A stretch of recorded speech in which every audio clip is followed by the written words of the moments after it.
Iflos bir moziy. Imomning tabi juda sutlandi. Shom va xufton asnolarida ham hech kim bilan so'zlashmadi.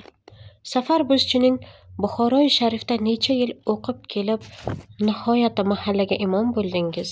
Xudo bermasa shunday bo'ladi taqsir, degan so'zi zaharli hanjar kabi uning yuragida yangidan yangi jarohat ochar edi. Darhaqiqat, Safarning bu so'zi imomning eski jarohatini mudhish tuzlab tashladi. Bu jarohat shu kungacha ichdangina fasodlanib yurgan bo'lsa, bu kun Safar buzchi kabi bir bema'ni bu yarani rahmsiz suratda yurib yubordi. Samad Boqoq va Shukur So'fi kabi bemazalar oldida imomning obro'sini to'kdi. Bu bir yoqdan.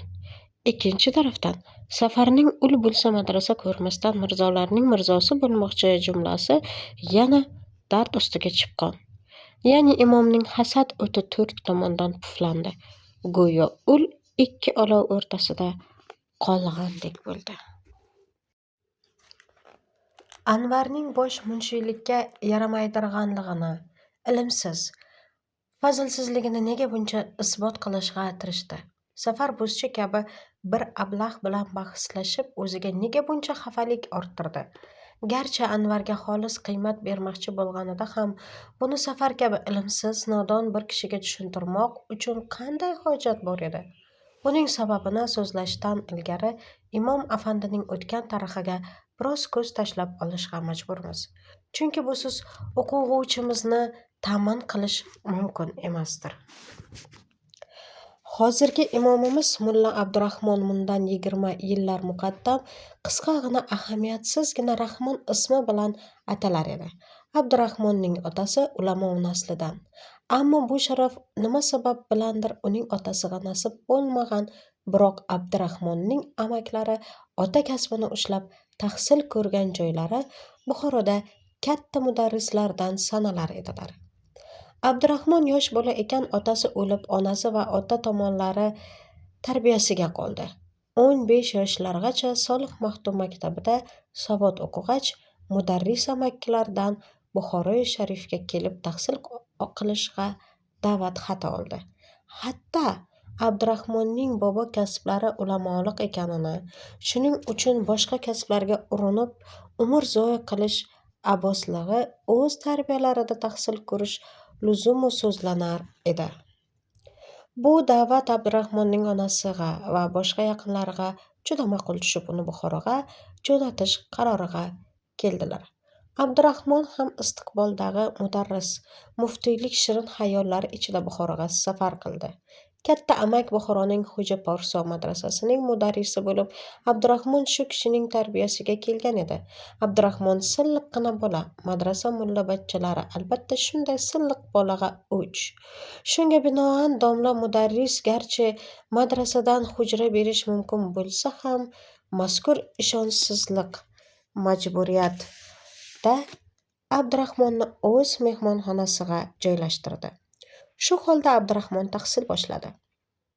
Domla mudarris zamona buzuqligini nazarga olgani uchun Abdurahmonni haligi to'g'ridan juda qattiq nazorat qilar edi. Biroq domlalarning bunday buzuqlikka qarshi bora olishlari mumkinmi edi? Ularning o'zlari shu mahram balosiga giriftor, ya'ni buzuqlikqa manba bo'la turib ham yana zamona buzuqligidan shikoyat qilishlari o'sha vaqtlardagi madrasa mantig'iga hech bir baxtsiz sig'a olur ediki, bu to'g'rida menga osila ko'rmangiz. Kishining bolasini buzish har bir sallasi muazzam ilmi favqulodda o'zi varasatul anbiyo sanalgan zotlar nazarida va vijdonida maf'u, ammo o'z og'lig'a boshqalar o'shandoq hayvonlikni qiladigan bo'lsa, zamona buzuq ehtiyot shart. Kishi avvalo mahov yoki pis bo'lmasin, bo'ldimi betdan bo'lmasa yelkadan, qo'ldan suv ochmasa oyoqdan, har holda oqaveradir. Shunga o'xshash jamiyat ham bir kasal bilan og'ridimi, uning har bir tabaqa yoki sinfiga, yana to'g'risi fardiga shu kasal siroyat qilmay qo'ymaydir. Domla mudarris birodarzodasini madrasa mullabachchalaridan ham har qancha ehtiyot qilsa ham yana amniyat ostida emas edi. Madrasadan tashqarida ham Abdurahmonni ko'z ostiga olg'uvchi mullabachchalar yo'q emas edilar. Masala chetlarning ko'z olaytirishigacha yetganda tabiiy domla mudarrisning qo'lidan hech ish kelmay qoldi. Domla nazoratni eskicha davom ettirib xotirjam yurganda bir necha juvonboz savdogarlar Abdurahmon bilan aloqa qilib qo'ygan edilar. Domla mudarris erta-kech Abdurahmonni ko'z o'ngidan yubormas. Xuftondan keyin darvozaga qulfsalar, Abdurahmonni mehmonxonada yotqizib, so'ngra o'zi ichkariga uxlag'ali kirar, ziyofatga boriladigan bo'lsa o'zi bilan birga olib yurar edi. Yana shu holda Abdurahmonni qanday qilib buza olsinlar? Taassuf buzg'an edilar. Bachchabozlikqa maxsus hunar va nayranglar ijod qilgan omilkor savdogarlardan bir nechasi Abdurahmonchani yo'ldan ozdirgan edilar. Domla mudarris xotirjam ichkariga uxlag'ali kirgandan keyin mehmonxonaning ko'cha tomon darichasiga kichkina bir kesak tiqib etib tegar. Go'yo yeshinib yotgan Abdurahmoncha bu ishoradan so'ng turib kiyinar va sekingina darichani ochar. Eshik ochilgan ko'chadan bir o'rim arqon to'p etib mehmonxonaga tashlanar edi. Abdurahmoncha arqonning bir uchini mehmonxonaning darchasiga bog'lab, ikkinchi uchiga o'zi osilib ko'chaga tushar. Arqonni bo'y yetarli qilib yashirg'ach, narida kutib o'ltirgan odam o'g'risi bilan birga bazm o'rniga jo'nar edi. U yerda bo'lsa 5-10 oshiqlar Abdurahmonchani kelishi on bilittifoq Buxoro amirligiga ko'tarib amru farmoniga itoat qilurlar. Mulla Abdurahmonjon janobi oliy garam as-sarashon gardan balongni olay kabi madhu sanolarga ko'milgan. Abdurahmoncha har bir ishni o'z tillagicha yuritar, may uchun soqiy bo'lar, zaifona ko'ylak lozim va boshiga kokil kiyib 16 yoshlar qiz suratiga kirar, choyga labini tekkizib tabarruk qilur, dutor tanburga yo'rg'alab o'yinchi bo'lar, boshidagi kokil bilan oshiqlarni rahmsiz qamchilab sitamgar va zolimga aylanar. Eng oxirida qisqasi bu bobdagi bor choramiz uchun ham yararliq holga kelgan yoki keltirgan edi. 3 yilgacha shu yo'sin oshiqlar ko'nglini ovlab kelib, bir kun sir ochilib qoldi. Domla mudarris bu nomusga chidalmay Abdurahmonni o'z uyidan quvladi.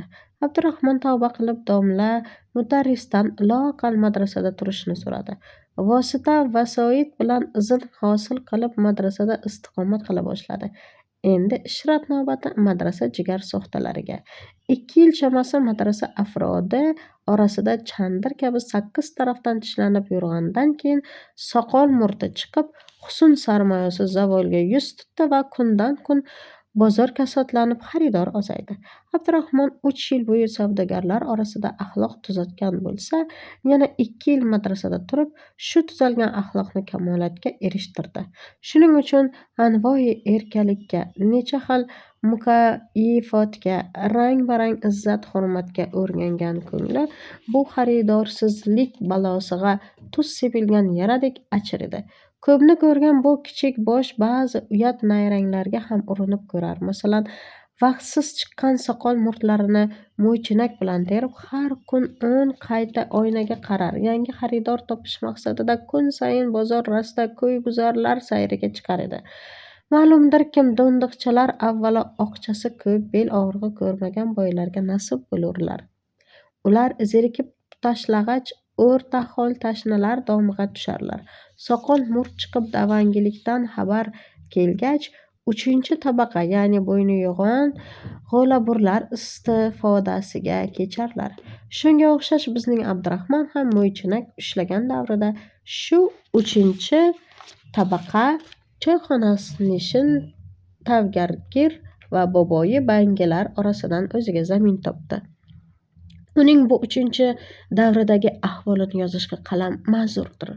Shu yo'sin bu keyingi tabaqa orasida ham 3 yil chamasi ish ko'rgach, ajoyib bir dunyodiyda, misli oz shaloq, hamma sharoitlari bilan madrasalik bir bezori va chapan holda bachchalik davri bilan vidolashdi. Chunki bashara nong'a, chumoli yopishqoqdek soqol murt bilan to'lib mo'ychanakka so'z berarlik bo'lmadi.